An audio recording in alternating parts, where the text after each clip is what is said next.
What is going on, Houston, Texas? Houston got major news today. One, Russell Westbrook going to be in the bubble come tomorrow.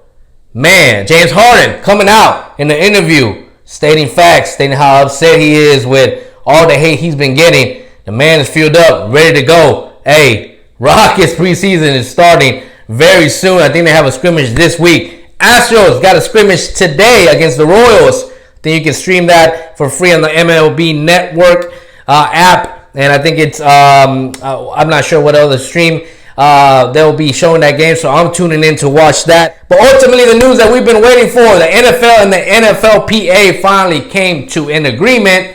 And only took every player in the NFL to tweet that all they want to do is be safe so that they can play football this year. Tom Pelissero stated the NFL and the NFLPA agreed to daily COVID-19 testing for the first 2 weeks of camp, after which they'll look at positivity rates.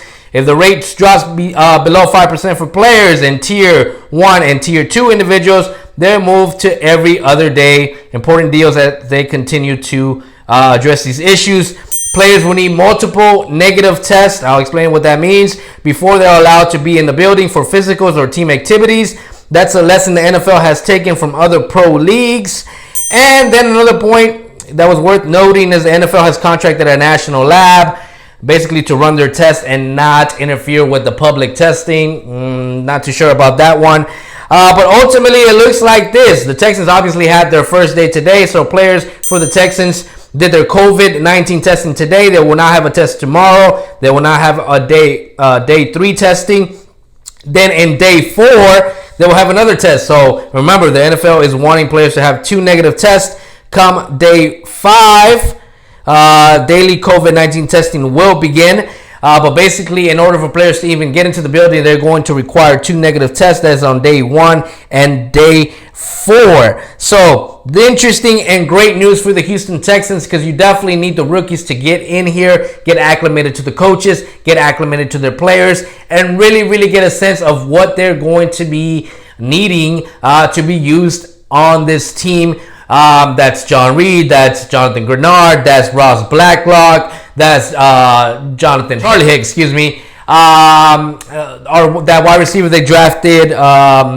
And so, look, they got to get in the building, they got to get acclimated, and I hope that the Texans players that are coming in, hope none of them get positive tests, because that definitely speeds the process for the team. I know that there's no way that they can go all season without actually having a positive test. We just hope that it's not someone that's going to be a detrimental to the team if we lose it to this. Sorry to say it's so candid, but that is the truth. The Houston Texans, it looks like we'll have only one preseason game, which will be against the Saints. Can't recall if that is a home game or an away game. It really doesn't even matter. We're going to spank that ass. And then we are well on our way to play against the Chiefs. And look, many states have really been ordaining the amount of fans that are going to be allowed in stadiums. I don't think currently the Texans themselves have not came out and said that they agree or they will have fans or they will not have fans.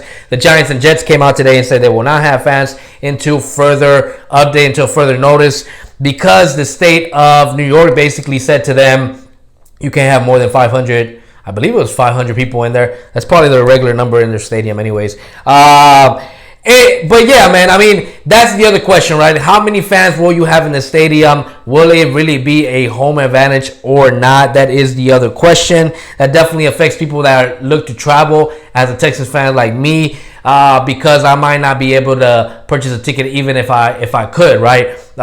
Because you got to think about it. It's not just the fans that are in there. You got to think about the players, the coaching staff, the media. You know, they're going to get priority, and then you got season ticket holders. They're the next on the list. Stuff like that really starts to mess with those numbers, and every stadium seems to be different because every state has different orders. But yeah, man, excited to see so many sports really kicking off, man. It's like a fresh air that you're coming up for, man, especially when it comes to sports and the things that we love when it comes to the Houston Texans, Rockets, Astros, Dash, Dynamo, whatever team it is that your preference is. But man, Texans got big news. And look, Lonnie Johnson continues to put in work.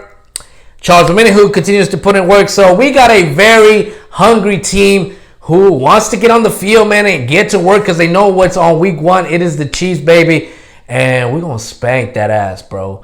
We're going to whoop that ass. We're going to ruin their banner night, and I don't give a damn. And it's great that we have a Thursday game compared to having to wait all the way to Monday night when we had to play the Saints. At the end of the day, that game was so freaking heartbreaking, bro. Hated to see it. So close.